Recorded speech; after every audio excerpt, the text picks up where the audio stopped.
ang mga kwento ng pag-ibig, kwento ng buhay at kwento ng pag-asa dito sa Barangay Love Stories. Love Stories.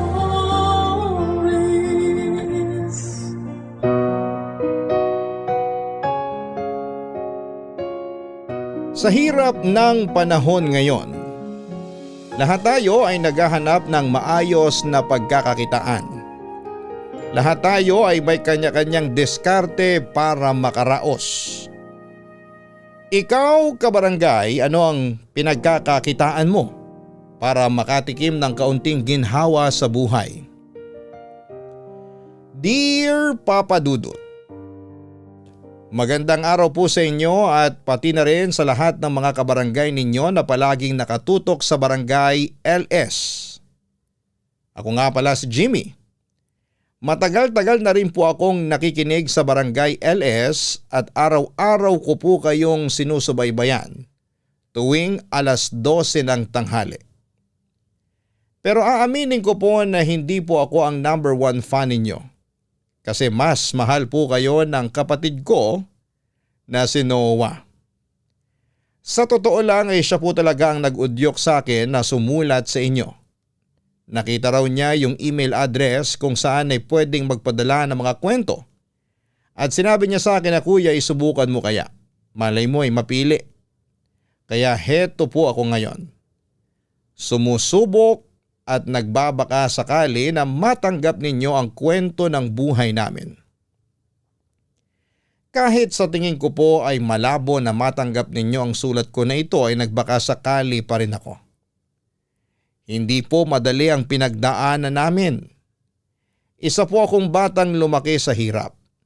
Hindi ko po nakilala ang nanay namin dahil sanggol pa lamang ako nang siya'y pumanaw.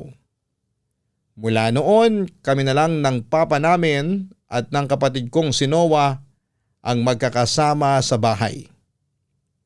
Sa isang maliit na barong-barong lamang po kami nakatira sa isang lugar na madalas ay tinatawag na squatters area. Pero kahit na ganoon ang kalagayan namin, nagagawa pa rin namin ngumiti at magsaya.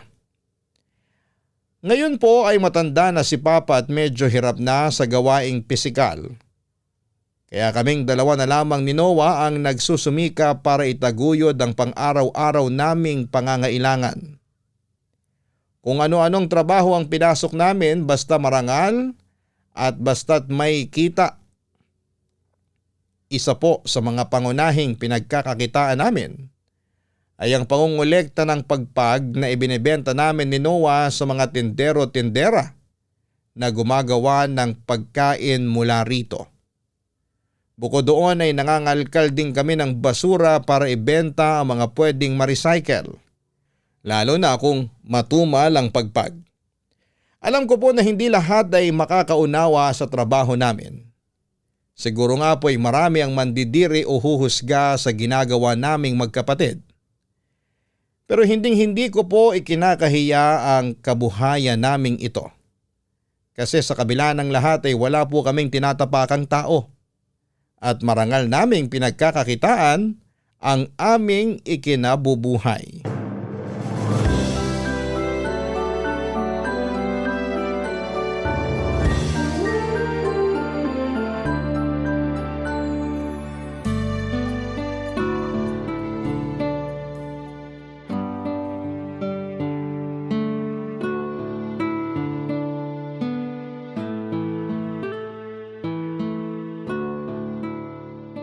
Noah!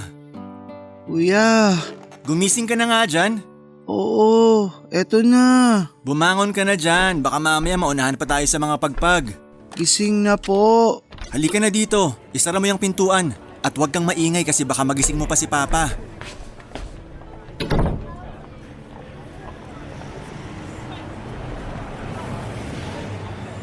Ay, kuya, hindi ka ba nagsasawa? Sa alin? Dito sa ginagawa natin tuwing 5:00 ng umaga. Para tayong mga daga na nakikipag-unahan sa mga pagkaing tira-tira. Nako, hindi ka na nasanay. Ay, Kuya Jimmy, Kailan kaya tayo sa swerte, no? Alam mo, yung swerte, hindi yan basta-basta dumadating. Pinaghihirapan yan. Yan ang palagi mong tatandaan. Ay, siguro kung buhay lang si Mama, hindi tayo maghihirap ng ganito. Hindi rin. Kuya, ayun na yung truck ko. Halika, bilis!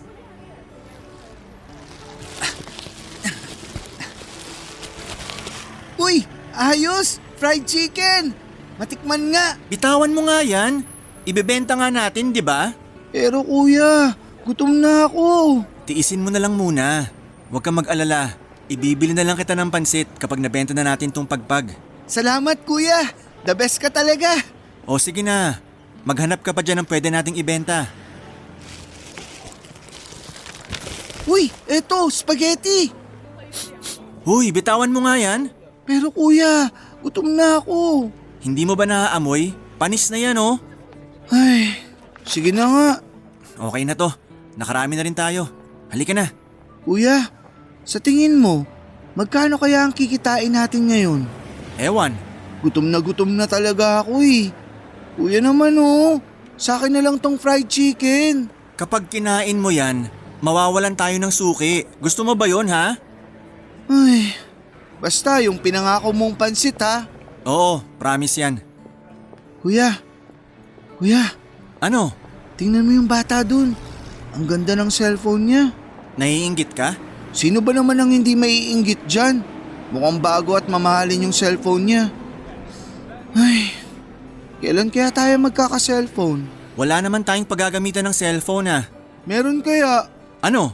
Facebook. Kulit mo talaga. Sige, ganito na lang. Pagkatapos nating mga lakal mamaya, ililibre na lang kita sa internet shop. Talaga? Oo! Salamat Kuya Jimmy. The best ka talaga. Pasalamat ka at hindi kita matitiis. Bilisan na nga lang natin. Baka mamaya masira pa tong pagpagnadala natin. Sangang dikit kami ng kapatid ko na si Noah. Parang kahit saan ako magpunta ay andun din siya. Kahit sobrang hirap ng buhay namin noon, mas mahirap pa sa daga, ika nga, ay hindi ako tumigil sa pagdarasal. Hindi dahil may hinihingi ako, kundi dahil nagpapasalamat ako na may kasama ako sa lahat ng hirap na pinagdadaanan ko. At yon ay si Noah.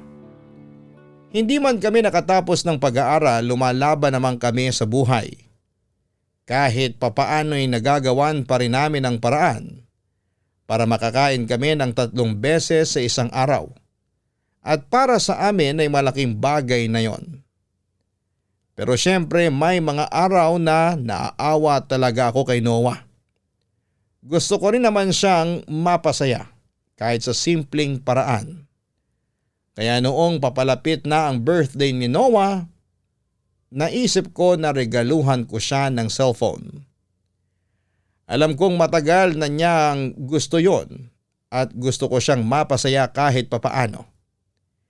Hindi naging madali yon para sa akin at ilang araw akong nangalakal ng ngolekta ng pagpag at tiniis ang gutom para lang makapag-ipon ng pambili ng cellphone.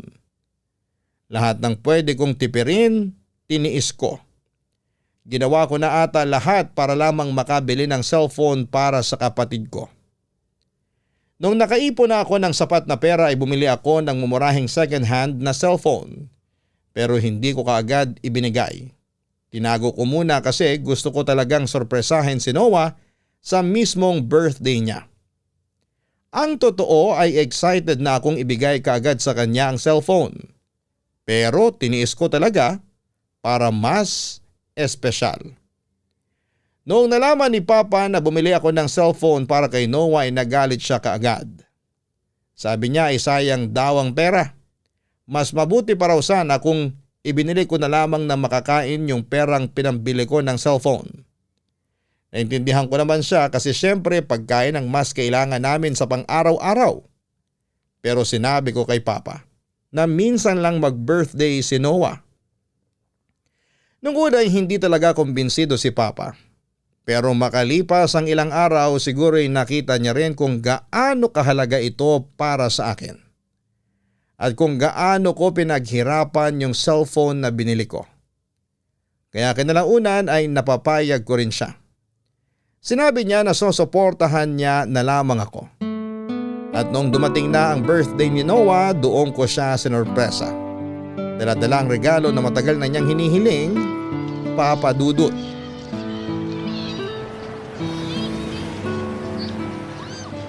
Uy, Noah. Ba't ka na kasi mangot ha? Anong problema mo? Gusto ko na kasing mag-Facebook, kuya. Pero wala akong pera eh. Kuya, may hihilingin sana ako sa'yo kung ayos lang. Ano yun? May pera ka ba dyan? Baka pwede naman makahingi oh. Total, birthday ko naman ngayon eh. Nako, tigilan mo ako.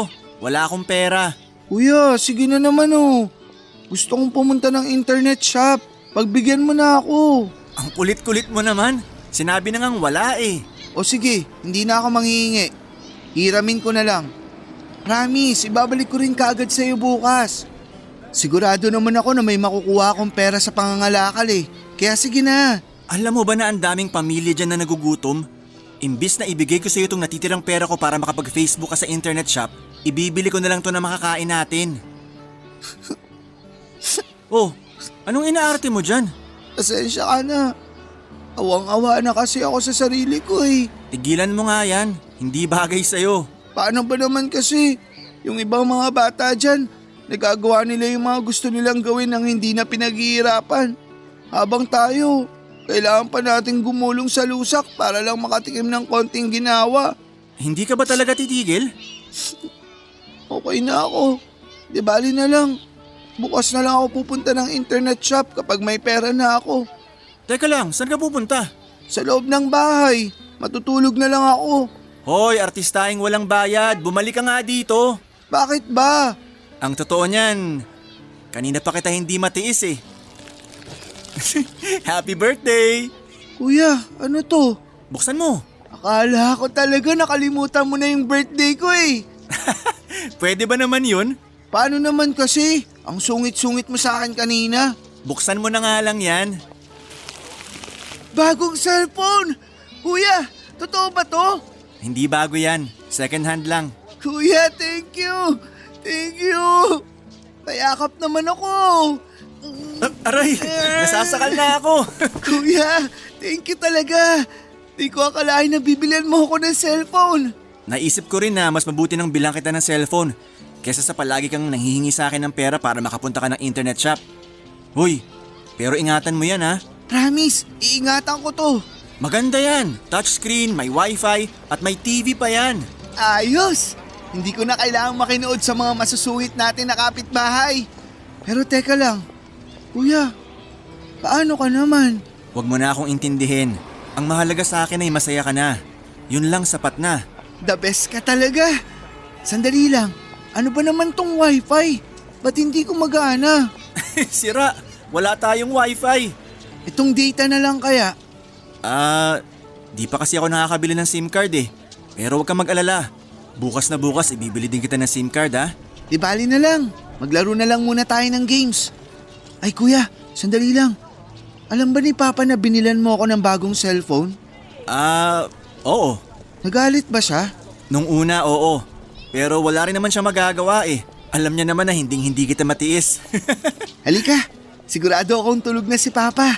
Pumasok na muna tayo sa loob. Hoy, alam ko may binabala ka. Ano yung binabalak mo ha? Bibidyoan natin si Papa. Alam mo naman si Papa, parang baboy kung matulog. Halika na.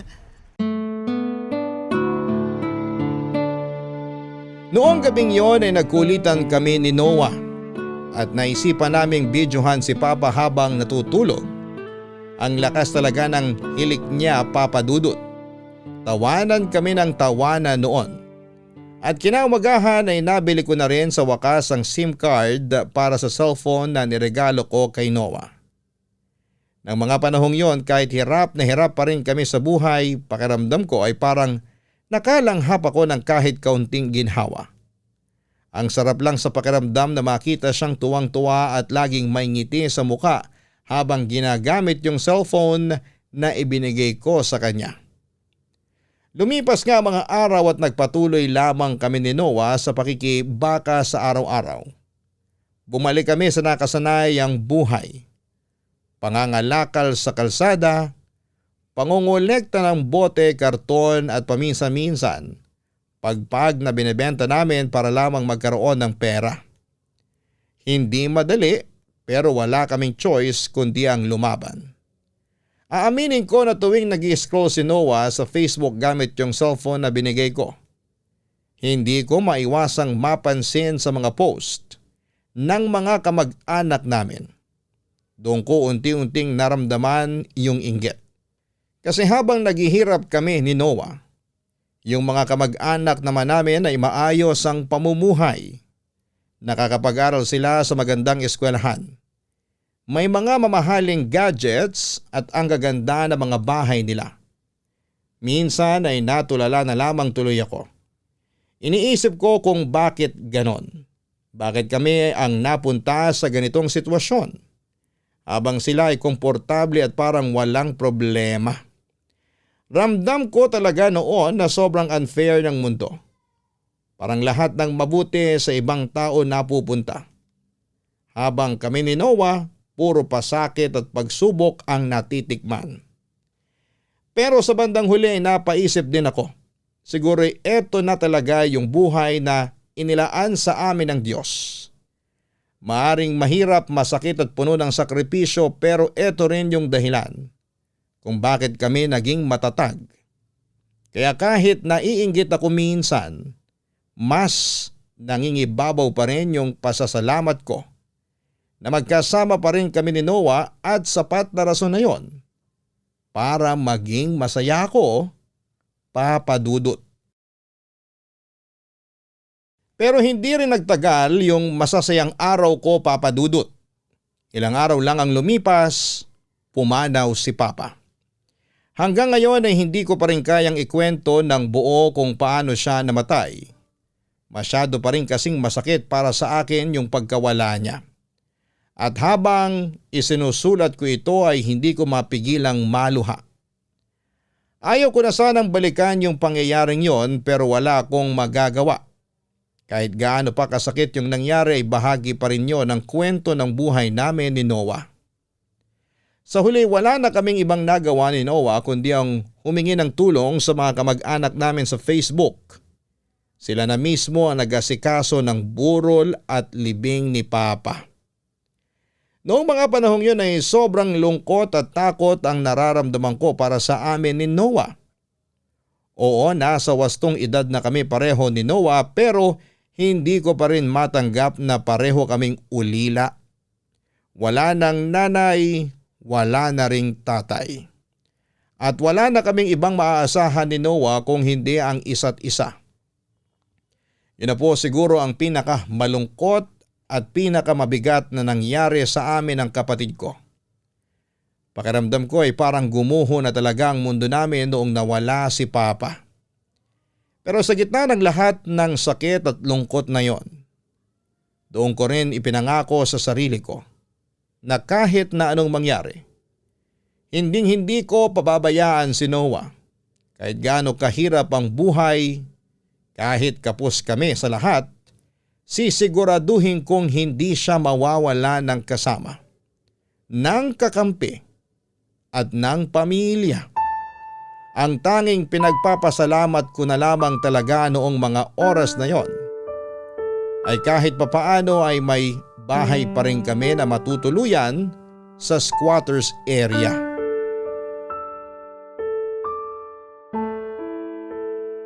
Kuya, paano na tayo ngayon? Huwag kang mag-alala, Noah. Hinding-hindi kita pababayaan. Magpasalamat na lang tayo at may bahay pa tayo kahit papano. Tama na yan. Hindi ko lang kasi lubos akalain na darating ang araw na magiging ulila tayo. Magpakatatag ka nga. Isipin mo na lang na simulat sa pool, wala naman tayong mga magulang na inaasahan, di ba? Anong ibig mong sabihin? Noon pa man, kahit nung nabubuhay pa si Papa, tayo na naghahanap ng paraan para makaraos sa pang-araw-araw. Kung sa bagay. Pero kuya, Ano? manghingi na lang kaya tayo ng tulong sa mga kamag-anak ni Papa. Baka naman handa silang tulungan tayo kahit papano. Hindi, Noah. Haharapin natin to na magkasama, na tayong dalawa lang. Sapat na yung natulungan nila tayo sa pagpapalibing kay Papa. Pero ni minsan ba, hindi ka nagangad ng magandang buhay para sa ating dalawa? Yung tipong hindi na natin kailangang mangalakal at makipag-unahan sa pagpag para lang mabuhay. Kung meron man dito ang gusto na magkaroon tayo ng maginhawang buhay, ako yun. Pero Pero ano? ayoko yung pakiramdam na kinakaawaan tayo ng ibang tao. Seryoso ka ba? Oo, Paiiralin mo pa ba yung pride mo? Lugmok na nga tayo eh. matagal na naman tayong lugmok eh. Hindi ka pa ba nasanay? Pero iba na ngayon na wala na si Papa.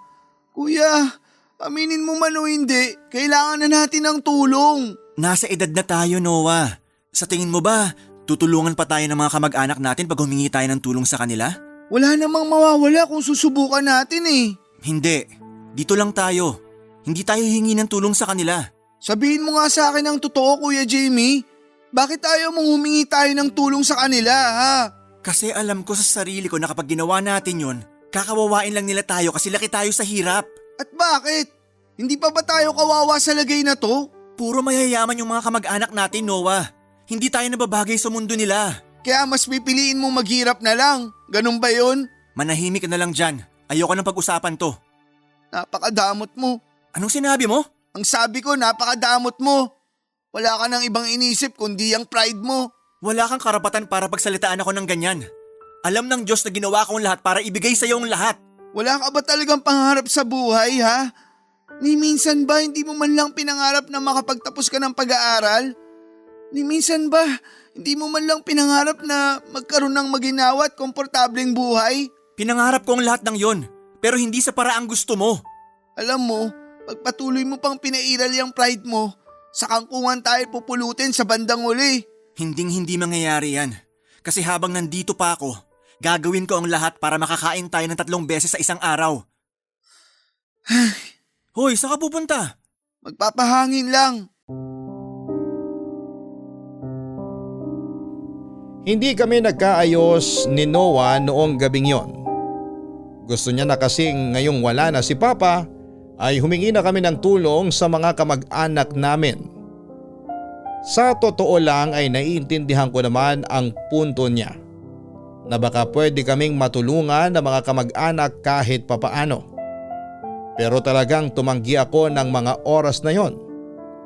Nanindigan ako na hindi kami hihingin ng tulong sa mga kamag-anak namin. Puwera na lamang sa pagpapalibing kay Papa. Kasi para sa akin, oo nga't may kaya sila sa buhay, pero hindi garantisado na tutulungan nila kami ng bukal sa loob. Sa totoo lang ay natatakot akong baka pagkamalan lamang kaming palamunin o hindi kaya'y maawa sila sa amin pero sa likod naman ay pinagtatawanan kami. Sapat na para sa akin na tumulong sila sa pagpapalibing kay Papa. Ayoko nang umasa pa ng sobra. Ilang araw din kaming hindi nag-usap ni Noah pero kinalaunan ay hindi na rin namin natiis ang isa't isa. Siya ang unang lumapit at humingi ng tawad. At agad ko rin siyang niyakap at nagsorry din ako. Kasi kahit ano pa ang pinag-aawayan namin, kami pa rin ang magkakampi sa mundong ito. Wala kaming ibang masasandalan kundi ang isa't isa. Kaya nagpatuloy ulit kami sa buhay naming nangangalakal, pangungulekta ng pagpag, at kung ano-ano pa para lamang makaraos. Pero ang hindi ko inaasahan ay may isa pa palang mas matinding pagsubok na darating sa buhay namin. Akala ko noon ang pagkamatay ni Papa na ang pinakamasakit at pinakamabigat na mangyayari sa amin. Pero nagkamali ako. Isang gabi habang nangangalakal kami ni Noah ay nasunog ang buong squatters area kung saan kami nakatira. Wala kaming naisalbang gamit, ni isang pirasong damit o kahit larawan ni Papa kasi lahat ng iyon ay tinupok ng apoy. Parang sa isang iglap ay nawala na naman ang lahat sa amin. Ilang araw din kaming nakituloy sa evacuation center at doon sa masikip, mainit at maingay na lugar. Doon ako tuluyang napaisip. Doon ko naisip ng mas malalim yung mga sinabi sa akin ni Noah na siguro nga'y walang mawawala sa amin kung hihingi kami ng tulong sa mga kamag-anak namin para makaranas naman kami ng kaunting ginhawa kahit papaano.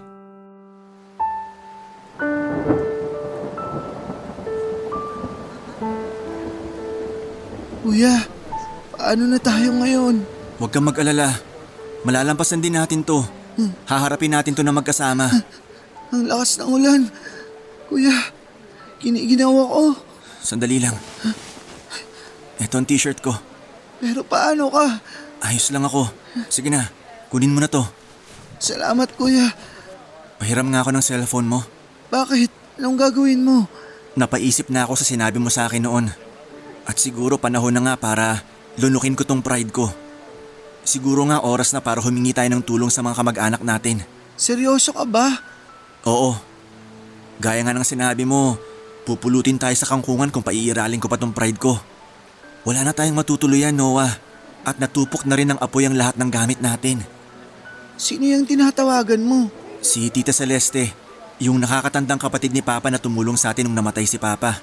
Sige kuya, ikaw nang bahala.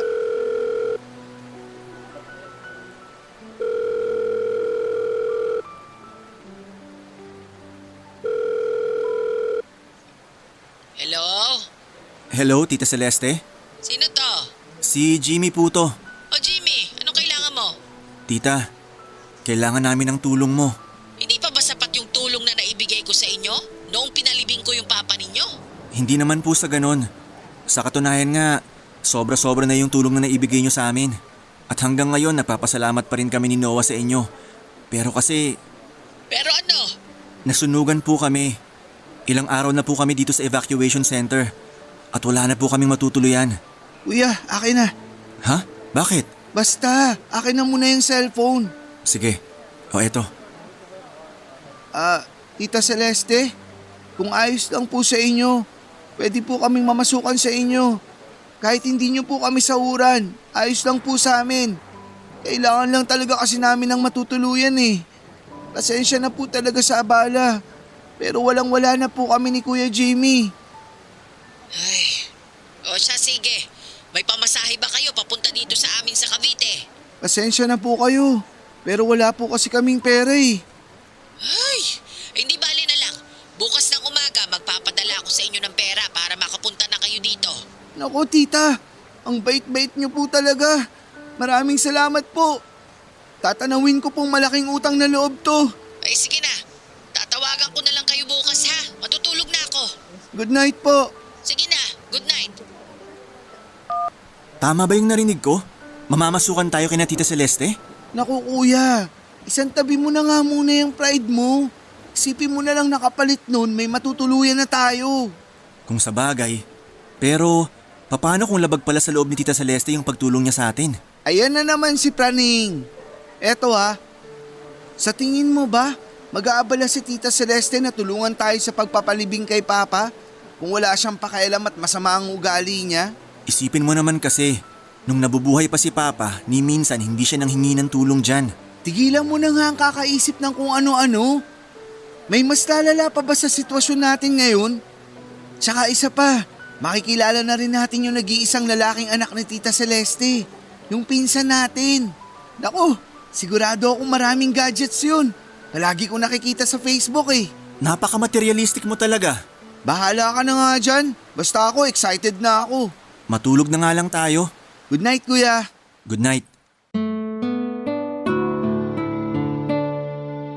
Nagkasundo rin kami ni Noah noong araw na yon.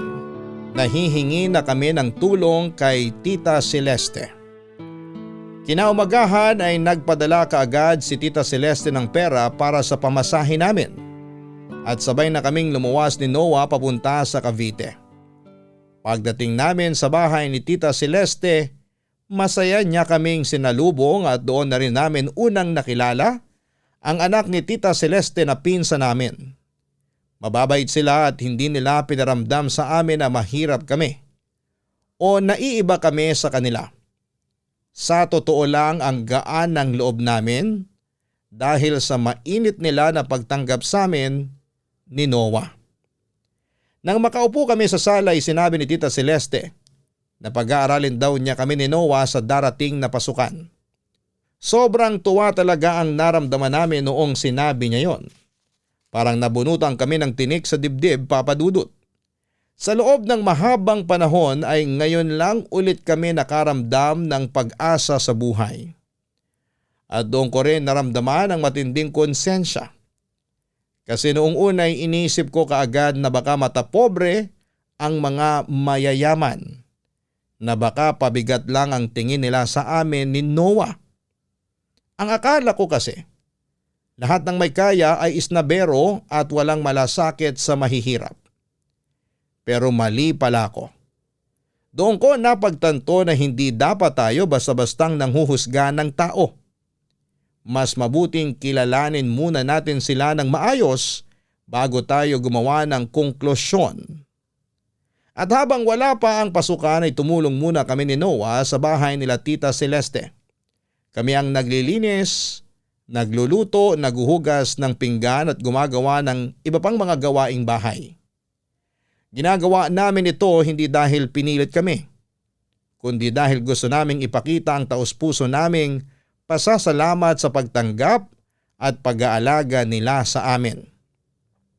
Sa ganitong paraan kahit papaano'y naipadama namin na hindi kami nandito para lamang umasa, kundi para rin tumulong at makabawi sa kabutihan nila.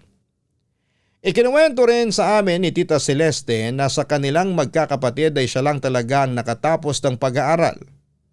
Sabi niya kung tutuusin ay pareho lang naman daw sila ng pinagmula ni Papa. Pareho silang mahirap, parehong puno ng pangarap. Pero nagkaiba lang talaga ng landas dahil sa mga naging desisyon nila sa buhay. Maaga raw nagpakasal sina Mama at Papa. At mula noon ay nagbago na ang takbo ng mga buhay nila. Si Tita Celeste kahit nahirapan din daw noong una, pinilit pa rin niyang tapusin ang kanyang pag-aaral. At sa bandang huli ay sinuwerte rin siya at nakapangasawa ng lalaking may kaya, na ngayon ay nagtatrabaho bilang seaman sa abroad. Samantalang si Papa ay hindi na nakabangon mula sa kahirapan at tuluyan ang nalugmok kasama si Mama. Habang nakikinig ako sa kwento ni Tita Celeste, parang ang dami kong napagtanto. Isa na doon ay kung gaano talaga ka-unpredictable ang buhay. Minsan sabay-sabay kayong nagsisimula pero hindi mo alam kung sino ang aangat, kung sino ang mapapako sa hirap, o kung sino ang makakaahon sa kabila ng lahat ng pagsubok, Papa Dudut. Sadyang mapaglaro talaga ang tadhana. Akala mo kapag gaana ang buhay mo ay tuloy-tuloy na ang ginhawa. Pero sa isang iglap ay binabalik ka ulit sa realidad. Kasi habang tumatagal ang pananatili namin sa bahay ni Tita Celeste, unti-unti naming nararamdaman ni Noah na nagbabago na ang ihip ng hangin. Sa simula ay maayos naman ang trato niya sa amin. Pero dumating din ang panahon na parang biglang napuno si Tita Celeste. Unti-unti na siyang nagbabago at doon na rin namin nakita ang tunay niyang ugali.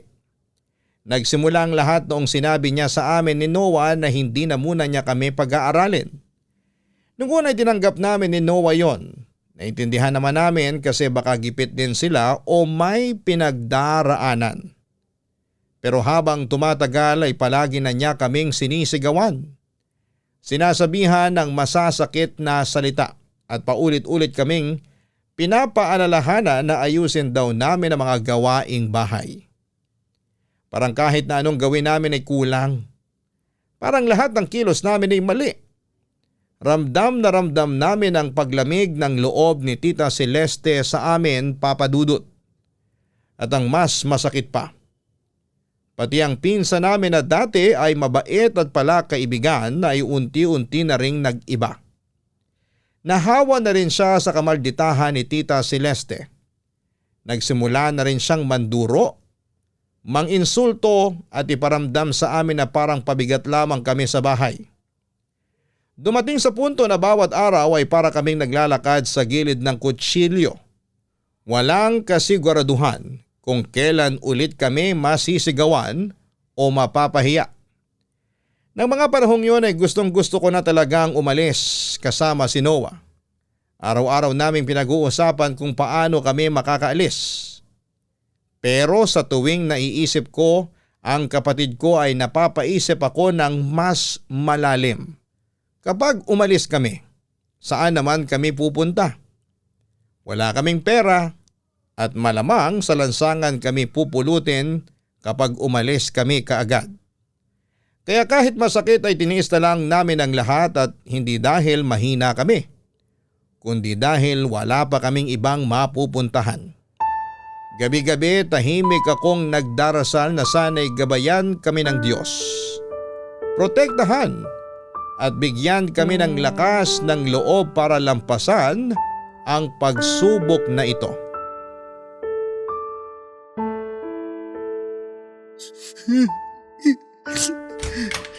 Noah, nakita mo ba yung... Hoy, umiiyak ka ba? Kuya Jamie, ayoko na dito. Parang awa mo na. Umalis na tayo dito. Huhulaan ko. Pinagalitan ka na naman ni Tita Celeste, no? Nako, hindi ka pa nasanay. Sumusobra na siya. Ang sakit-sakit na niya magsalita. Bakit? Ano bang sinabi niya sa'yo? Sinabi niya sa akin na wala raw akong mararating sa buhay at matutulad lang din daw ako kay Papa na namatay na salat sa buhay at mas mahirap pa raw sa daga. Huwag mo nang pansinin niyang si Tita Celeste. Ba't ba kasi siya nagalit sa'yo? Nagalit siya nung nakita niyang chinarge ko yung cellphone ko kasi sayang daw sa kuryente. Kuya, parang awa mo na. Umalis na tayo dito. Alam mo, gustong-gusto ko na ring umalis. Pero paano yan? Wala tayong matutuluyan pag ginawa natin yon. At wala rin tayong pera. Bahala na. Maghanap ako ng pagpag. Mangangalakal ako. Kahit ano. Basta makawala lang ako sa malaimpernong bahay na to. Pasensya ka na, Noah. Dito kahit papano, may maayos tayo na natutulugan. May maayos nga tayong natutulugan. Pero ang pangit-pangit naman ang trato ng mga tao sa atin dito. Pati yung pinsan natin, akala mo kung sino? Ang yabang-yabang. Akala mo Diyos ko makasta. Shh, huwag kang maingay. Baka mamaya marinig pa tayo. Hoy, mga palamunin! Ilabas nyo yung tablet! Kung hindi, maghahalo ang balat sa tinalupan! Ano ho? Tita Celeste, hindi po namin kayo maintindihan. Ang kapal ng pagmumukha ninyo para magmaang-maangan! Yung tablet ng anak ko, nawawala! At sigurado akong isa sa inyo ang kumuha nun. Asa na? Ilabas nyo! Mawalang galang na ho. Oo, mahirap kami. Pero hindi namin magagawang magnakaw. Aray! Ba't yun naman sinampal ang bibig ko? Sumusobra na kayo. Wala kayong karapatan para gawin sa kuya ko yan. Kung gusto niyo ako saktan, sige lang. Pero wag niyong sasaktan yung kapatid ko. Alam nyo, para matapos na ito, iisa-isahin ko na lang itong mga gamit nyo dito sa kwarto. Sige ho.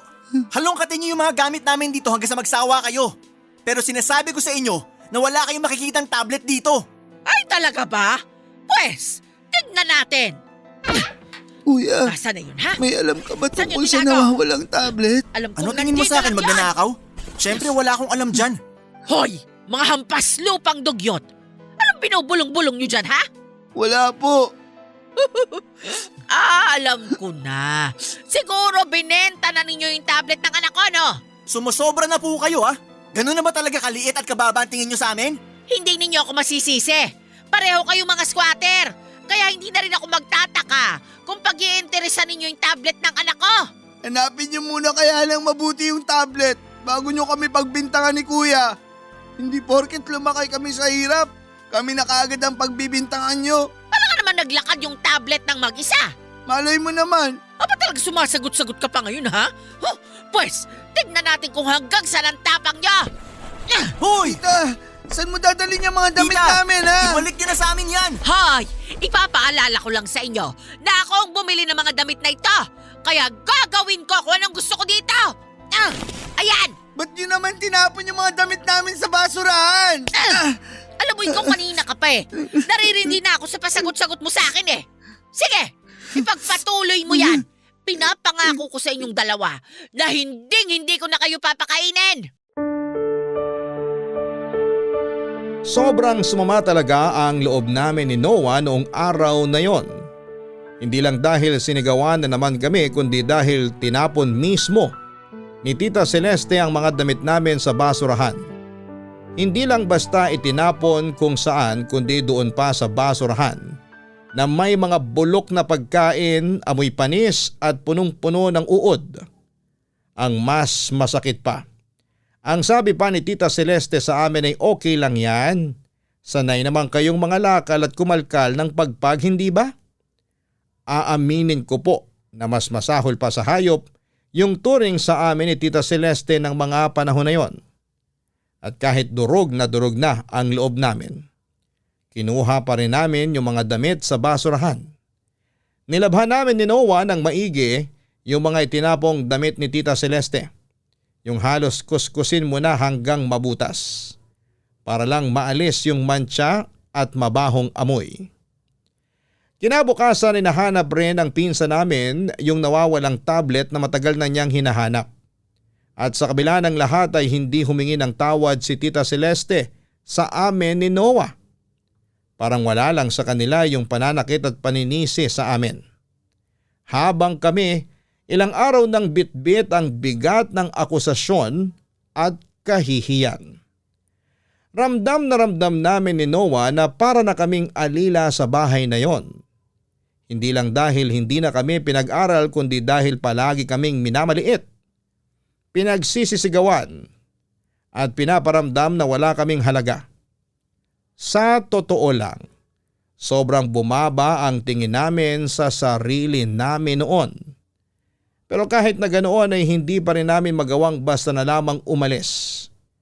Kasi gaya ng sinabi ko, may maayos kaming tirahan. Pero habang tumatagal pakiramdam namin ni Noah, mas lalo kaming sinusubok ng tadhana. Araw-araw ay parang tinatanong kami ng buhay kung hanggang kailan kami kakapit. At kung hanggang kailan namin kayang tiisin ang pang-aabuso at pagmamalupit para lamang may matirhan, Papa Dudut. Ano ka ba, Noah? Ang tanga-tanga mo naman! Wala kang silbi! Tita, sorry na po. Nagugutom na kasi ako eh. Aba, hindi ka lang pala tanga, patay gutom ka pa! Wala ka nang ibang dinala sa akin kung hindi perwisyo at sakit ng ulo.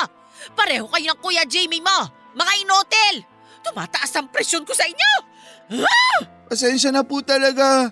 Hindi na po talaga mauulit. Pangako ko po yan. Ano po ba nangyayari dito, ha? Huwag kang makialam dito.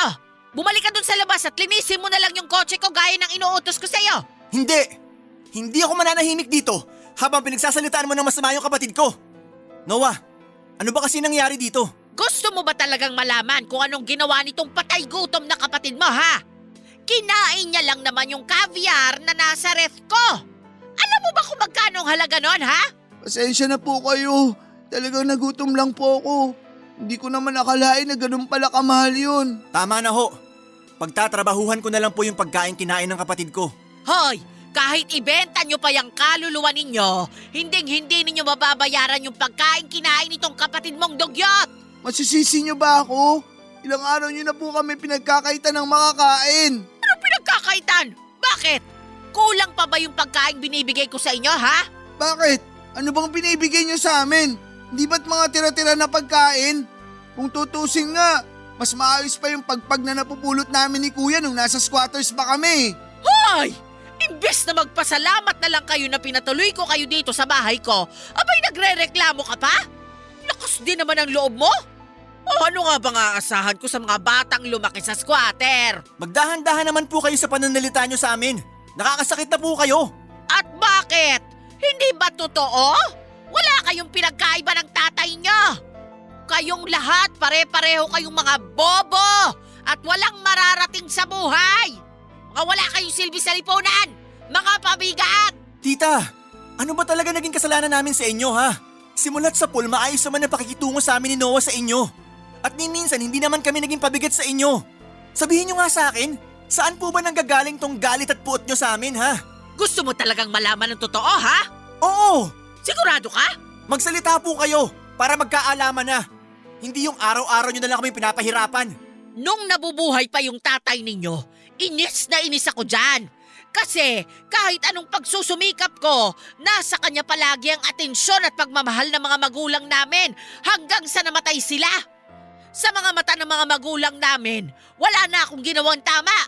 Kaya gabi-gabi kong pinagdadasal na sana malasin sa buhay ang tatay ninyo. At nagkatotoo nga. At nung namatay yung tatay ninyo, aaminin ko na mas lalo akong natuwa. Kaya pala ano? Kaya pala hindi ka nagdalawang isip na tulungan kami sa pagpapalibing kay Papa. Kasi imbis na magluksa, mas lalo ka pang natuwa. Napakawalang hiya nyo. Ang sama-sama nyo. Sabihin mo na ako anong gusto mong sabihin. Pero hindi ninyo mababago tong nararamdaman ko. Matanong ko nga lang po kayo. Kung kinamumuhian nyo naman pala kami, simulat sa pool pa lang, bakit nyo pa kami pinatuloy dito sa bahay nyo? At bakit nyo kami inalok na pag-aaralin nyo kami? Kung wala naman pala kayong balak na to pa rin yun. Sino ba naman kasi ang makakatanggi sa inalok ninyo? Anong ibig nyong sabihin ha? Nagpresenta kayo na maninilbihan kayo sa akin kapalit ng pagpapatuloy ko sa inyo dito. Kaya bakit pa ako maghahanap at magpapasahod ng maid kung willing naman kayong manilbihan sa akin ng libre? Hindi ako nagkamali sa inyo. Eto na nga ba yung sinasabi ko eh. Talagang mata pobre at masama yung ugali ninyo. At hindi rin ako nagkamali sa inyong dalawa. Talagang mga dugyot at asal squatter kayong magkapatid. Noah, halika na. Saan tayo pupunta, kuya? Aalis na tayo sa malaimpyernong bahay na to. Gusto nyo ba bigyan ko kayo ng karton nang sa ganon makapagpahinga naman kayo ng maayos sa gilid ng kalsada? Tumigil na po kayo sa pang-iinsulto nyo sa amin. Alis na nga kami, di ba? O di bilisan ninyo.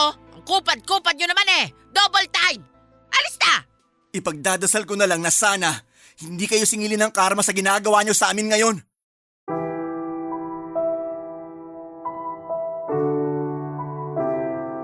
Noong mismong araw na yon, umalis kami ni Noah sa bahay ni Tita Celeste. Ilang gabi kaming nanirahan sa lansangan at doon na rin kami natutulog dahil wala na kaming ibang matutuluyan. At bumalik ulit kami sa buhay na nangangalakal para magkaroon ng kaunting pera. Pero isang araw para makaraos kami ni Noah ay pumunta kami sa isang jeep para magtawag ng mga pasahero. Aaminin ko po na pareho kaming umasa ni Noah noon na maaawa sa amin yung driver ng jeep at mabibigyan kami ng kahit kaunting pera para makakain. At yon ang naging hanap buhay namin ni Noah ng ilang buwan. Hanggang isang araw ay naawa sa amin yung asawa ng driver kaya inalok niya si Noah na mag-aral sa isang public school. Inamin din sa amin ng mag-asawa na namatay daw yung anak nila. At tuwing nakikita daw nila kami ni Noah, naaalala nila yung anak nila na namayapa. Kaya nila kaming naisipan na tulungan. Gusto rin daw sana akong tulungan ng mag-asawa para pag-aralin. Pero dahil pamamasada lang ang hanap buhay nila, hindi talaga kaya. Kaya si Noah na lamang talaga ang natulungan nila para pag-aralin. Sa totoo lang ay masaya ako para kay Noah kasi sa wakas, makakapag-aral na rin siya. Maswerte din kami dahil pinatuloy kami ng mag-asawa sa maliit nilang bahay. Simple lang yung bahay nila pero sobrang nagpapasalamat ako. Kasi ni minsan ay hindi nila kami minaltrato ni Noah. Itinuring nila kaming parang sariling anak. Kaya habang nag-aaral si Noah, ako naman yung naghahanap ng paraan para makatulong sa mga tao na itinuring kami na pamilya. Kapag hindi ako nagtatawag ng mga pasahero, nangangalakal ako at ibinibigay ko ang pera sa mag-asawa na kumupkop sa amin ng kapatid ko para makatulong kahit papaano. Ako na po mismo ang nagsakripisyo para maituon ng kapatid ko ang lahat ng atensyon niya sa pag-aaral. At tuwing uuwi si Noah galing sa eskwela, tinuturuan niya rin ako ng mga natutunan niya sa eskwela para kahit papaano'y hindi ako mahuli at matuto rin sa mga bagay na alam niya. Hindi ko po talaga inakala na darating yung araw na giginhawa rin pala ang buhay namin ni Noah. At lahat ng iyon ay dahil sa kabutihan at malasakit ng ibang tao. Dumaan kami sa sobrang hirap sa mga panahong wala kaming matulugan. Wala kaming makain at halos mawala na kami ng pag-asa. Pero may mga taong dumating sa buhay namin na hindi lang basta tumulong, kundi itinuring pa kami na parang pamilya. Dumating din yung araw na sobrang ipinagmamalaki ko. Ang graduation ni Noah sa high school, parang kailan lang, walang-wala kami habang natutulog sa gilid ng kalsada. Tapos ngayon nakapagtapos na siya ng high school. Sobrang saya ko noon at habang pinapanood ko siya sa stage, parang bumabalik sa akin lahat ng pinagdaanan namin. Ako po ang umakyat sa entablado, kasama yung driver ng jeep at ang asawa niya. Si Nana rin po ang tinuturing naming nanay at tatay mula noon. Hindi ko mapigilang maluha noon sa sobrang tuwa at pasasalamat. Talagang nagdasal ako sa Diyos ng buong puso para pasalamatan siya sa lahat ng biyaya at mabubuting tao na dumating sa buhay namin ni Noah. Ngayon na nakapagtapos na si Noah ng high school ay gustong-gusto niyang magpatuloy sa kolehiyo. Ang sabi niya ay handa siyang maging working student para lamang makamit yung mga pangarap niya. At bilang kuya niya, alam kong tungkulin ko na suportahan siya hanggat kaya ko. Wala siyang dapat na ipag-alala dahil nandito lamang ako palagi sa likod niya. Handang tumulong at magtulak sa kanya papunta sa tagumpay. At dumating din sa punto na gusto ko na ring makapagbigay ng mas malaking pera sa pamilya na kumukup-kup sa amin at nagmahal sa amin.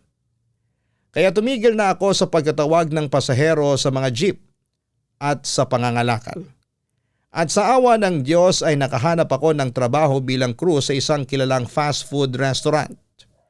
Ang totoo po niyan, nag-alinlangan po ako noong una kasi sanay po ako sa pangangalakal at paghahanap ng pagpag.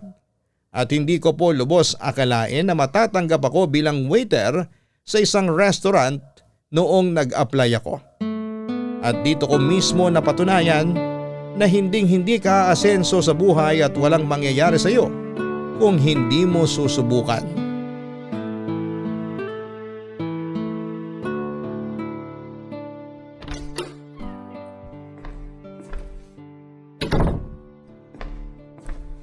Kuya, Uy! mabuti naman at nakauwi ka na. Ang totoo niyan, pagod na nga ako eh. Paano ba naman kasi? Ang dami-daming customers kanina sa restaurant. Naku, kayang-kaya mo yan. Ikaw pa ba? Nga pala kuya, may sorpresa ako para sa'yo. Ano yon? Natanggap ako sa scholarship na inaplayan ko. Talaga ba? Oo, at hindi lang yan. Makakapag-working student na rin ako. Kuya, matutupad na yung pangarap ko na makatuntong ng kolehiyo. Sa wakas! Ang bait talaga ng Diyos sa atin, no? Akalain mo yun, nakapagtrabaho ka sa isang kilala na restaurant, tapos ako naman, makakapag-aral na ako sa kolehiyo.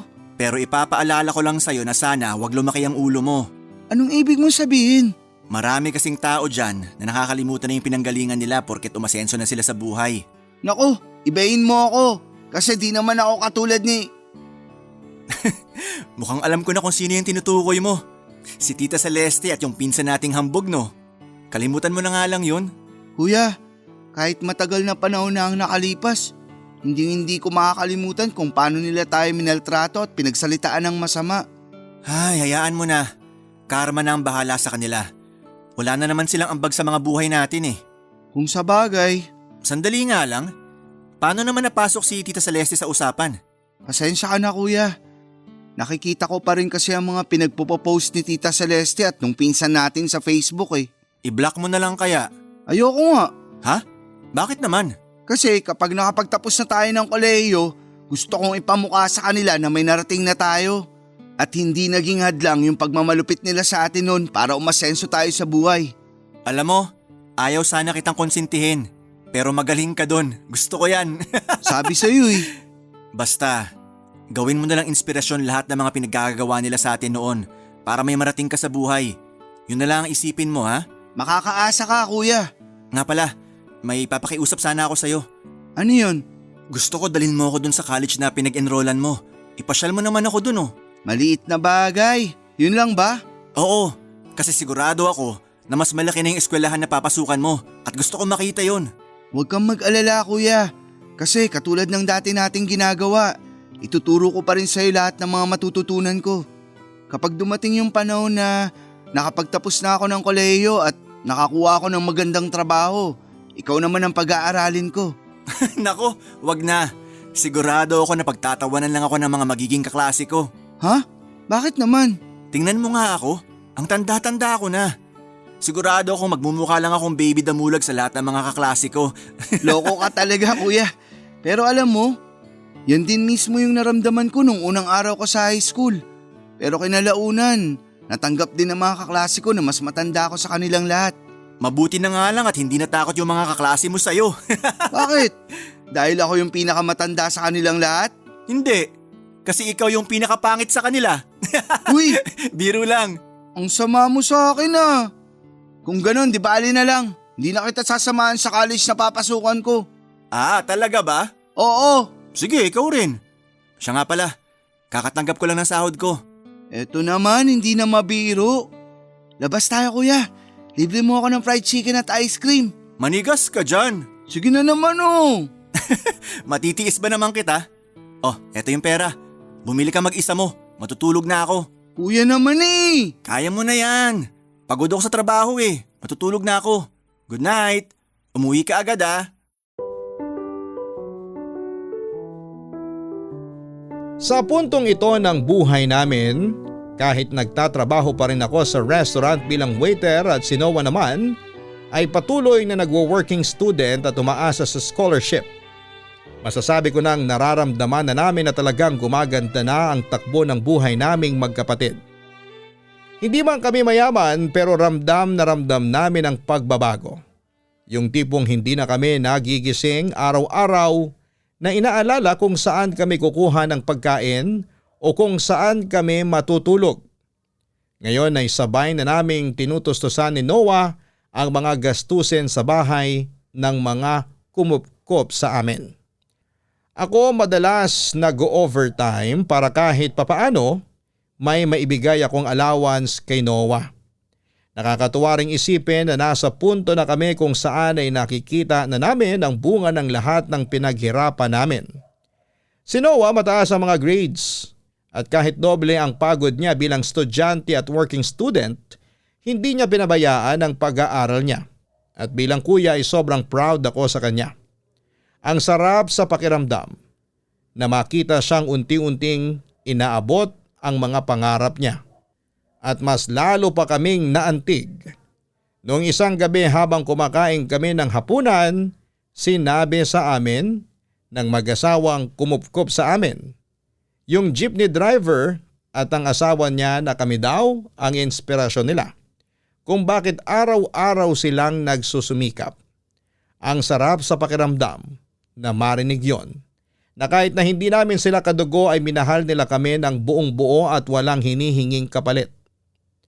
At aaminin ko na hanggang ngayon ay may kaunting kirot pa rin sa puso ko tuwing naaalala ko ang mga pinagdaanan namin sa piling ni Tita Celeste at ng pinsa namin. Hindi madali ang lahat ng naranasan namin sa kanila. Yung sakit, gutom at pambubuli. Pero habang tumatagal ay naiisip ko na kung hindi rin siguro nangyari ang lahat ng yon. Kung hindi kami pinalayas at kung hindi kami pinabayaan.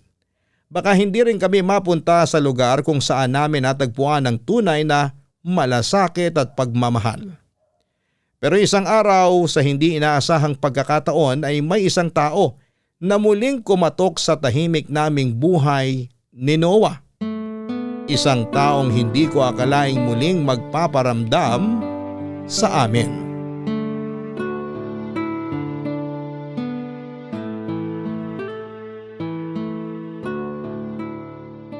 Noah, Oh, kuya, bakit? oh, eto. Para saan to? Baon mo. Ano ka ba naman, kuya? Wag na. Sige na, tanggapin mo na. May pera pa naman ako dito eh. Sige na, wag ka nang tumanggi. Para talaga yan sa'yo. Nag-overtime talaga ako para lang maibigay sa'yo yan. Sige na nga. Ang bait talaga ng kuya ko. 1 taong allowance mo na yan, kaya tipirin mo na. Ano? Biro lang. Nakakatuwa, no? Sino mag-aakala na magkakapera tayo nang hindi na namumulot ng pagpag at nangangalakal? Sinabi mo pa. Kaya ikaw, wag mong kalimutang magdasal ha. Magpasalamat ka sa Diyos. Siyempre naman. Huy, may tumatawag sa'yo. Sagutin mo na muna yan. Sino ba to? Kuya, Oh, ba't namumutla ka? si Tita Celeste. Ha? Ba't naman siya tatawag sa'yo? Aba, ewan ko. Ito yung cellphone ko. Sagutin mo na kaya. Eto naman parang ewan. Sige na nga. I-loudspeaker mo ha. Gusto kong Hello, marinig yung sasabihin niya. Si Jimmy po to. Umiiyak po ba kayo? Yung pinsan nyo kasi, Bakit po? Anong nangyari? nasagasaan ng motor yung pinsan nyo. Ho? Kumusta naman yung lagay niya? Nakaligtas siya. Pero eto, depressed yung pinsan nyo. Kanina pa siya nagwawala. Ang sabi kasi ng doktor, Ano pong sabi ng doktor? na baka hindi na siya makalakad ng maayos. Kasi malala yung pagkakabangga sa kanya. Kung ganon, bakit kami po yung tinatawagan nyo? Kasi nagbabaka sakali ako na baka matulungan ninyo ako. Alam ko na kailangan ng pinsan nyo ng makakausap ngayon. At sigurado akong matutulungan nyo ako ni Noah para pakalmahin at pagaanin ang loob niya. Sandali lang po. O ano? Pupuntahan na ba natin sa ospital? Wag na. Bakit naman? Pasensya ka na kuya ha. Pero napaka-plastic. Hindi man lang siya humingi ng tawad sa mga pinaggagawa niya sa atin noon. Hindi ko nararamdaman na may bayad siya ng pagsisisi. At isa pa, nakalimutan mo na ba kung paano niya pagsalitaan si Papa? Alam mo tuwing naaalala ko yun, palagi kong pinagdarasal na sana multuin siya ni Papa hanggang sa mamatay siya sa takot. Hoy! Narinig ko yon! Ikaw naman kasi. Ang lakas-lakas ng boses mo. Ayan tuloy, narinig ka. Akin na yung cellphone kuya, kakausapin ko lang. O eto, Tita Celeste, mawalang galang na po. Pero maghanap na lang kayo ng ibang magpapataan dyan sa anak nyo na kasing sama ng ugali nyo. Alam kong may nagawa ako sa inyo noon. Pero hindi nyo naman ako kailangan pagsalitaan ng ganyan. Kung ayaw nyong puntahan yung pinsan nyo, hindi ko kayo pipilitin. Sa inyo na mismo nang galing na alam nyong may nagawa kayo sa amin ni Kuya Jimmy noon. Pero hindi man lang kayo nag-abala na humingi ng tawad. Siguro kung humingi lang kayo ng tawad, mapagbibigyan pa namin kayo. Baka wala kayong puso! Ano, Noah? Ha? Nakita ko sa Facebook na nakapagtapos ka na ng high school. At porket nakapagtapos ka lang ng high school, niyayabangan mo na ako? Ganun ba yan, ha? Hindi! Nagkakaganito ako kasi ni minsan hindi ko nakalimutan yung mga pinaggagawa nyo sa amin ni Kuya Jimmy noon. Tama si Kuya, dapat matagal na kitang binlock sa Facebook. Napakasalbahe mong bata ka! Sabihin nyo na kung anong gusto nyong sabihin. Pero hindi nyo may tatanggi ang katotohanan na kinakarma na kayo ngayon sa mga ginawa nyo sa amin noon. Simula sa araw na to, tinatapos ko na yung ugnayan ko sa inyo.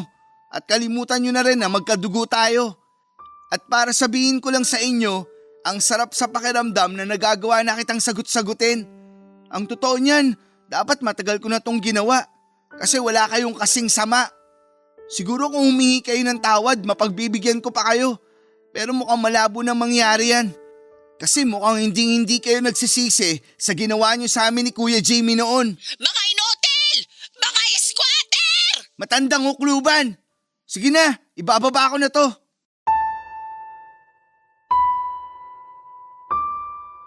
Sa totoo lang ay nabigla ako sa mga sinabi ni Noah kay Tita Celeste noong araw na yon. Hindi ko inakala na ganon katapang ang magiging sagot niya. Pero sa totoo lang ay hindi ko rin siya masisisi. Ang daming naipon na sakit sa loob ng maraming taon at siguro'y dumating na lamang talaga siya sa puntong gusto na niyang ilabas ang lahat ng mga nararamdaman niya. Alam ko rin po na may ilan sa mga kabarangay ninyo ang magsasabi na sana'y pinatawad na lang namin si Tita Celeste. Na sana'y binigyan pa siya ng isang pagkakataon. Pero gusto ko lang din po sanang ipaliwanag na bilang tao ay iba-iba ang pamamaraan natin ng paghilom ng mga sugat. May mga taong madaling magpatawad at may iba rin na mas pinipiling lumayo para tuluyang makabangon at makalimot. Sa amin ni Noah, ang desisyon namin ay ilagay ang sarili namin sa mas tahimik at mas mapayapang espasyo. Kung may natutunan man ako sa lahat ng yon ay ang huwag kailanman mang-apak ng kapwa. Lalo na kapag sila ay mahina o walang laban. Kasi kahit na hindi mo alam kung gaano kabigat ang pinapasa nila. At isa pa, mapaglaro ang tadhana kaya palagi nating pipiliin na maging mabuti sa kapwa natin. Pagkatapos ng tawag na yon ay tuluyan ng blinak ni Noah si Tita Celeste at ang mga pinsan ko sa Facebook. Simula noon ay wala na kaming naging balita pa sa kanila at sa puntong ito ay mas pinili na lang naming isarado ang pahinang yon sa buhay namin para makapagpatuloy kami ng mapayapa at tahimik. Sa ngayon po ay tuloy pa rin ang buhay. Si Noah ay patuloy na nag-aaral sa kolehiyo at ako naman ay nagtatrabaho pa rin bilang waiter sa restaurant. Hindi man kami mayaman pero kontento kami at patuloy na nagsisikap. Sa katunayan, pareho kaming nag-iipon ni Noah dahil may pangarap kami na balang araw ay makapagpatayo ng sarili naming vulcanizing shop. Isang maliit pero makabuluhang negosyo na magsisilbing bunga ng lahat ng paghihirap namin pagdating ng panahon. At kapag natupad na po ang pangarap na yon, nangangako po kami na susulat ulit kami sa inyo, Papa Dudut. Gusto naming ipaalam sa inyo ang magiging bagong kabanata ng buhay namin. At sana'y maging inspirasyon din kami ni Noah sa mga kabarangay ninyo na may pinagdadaan ng pagsubok. Maraming salamat po sa pagbibigay ng espasyo para maibahagi namin ang aming kwento. Ang inyong forever kapuso at kabarangay, Jimmy. Gusto ko lang ipaalala sa inyong lahat na ang kahirapan ay hindi hadlang sa tagumpay. Oo, mahirap ang buhay. Maraming pagsubok at minsan ay parang wala ng pag-asa. Pero habang may pangarap ka, may tiyaga ka, at may paniniwala ka sa sarili mo ay kayang-kaya mong abutin ang tagumpay. Hindi mahalaga kung saan ka nagsimula. Ang mahalaga ay kung paano ka lumalaban at nagpapatuloy sa kabila ng hirap. Tandaan natin na maraming matagumpay na tao ang nagsimula rin sa wala at kung kinaya nila, kaya rin natin. Hanggang sa muli, ako po ang inyong si Papa Dudut sa mga kwento ng pag-ibig, buhay at pag-asa sa Barangay Love Stories number 1.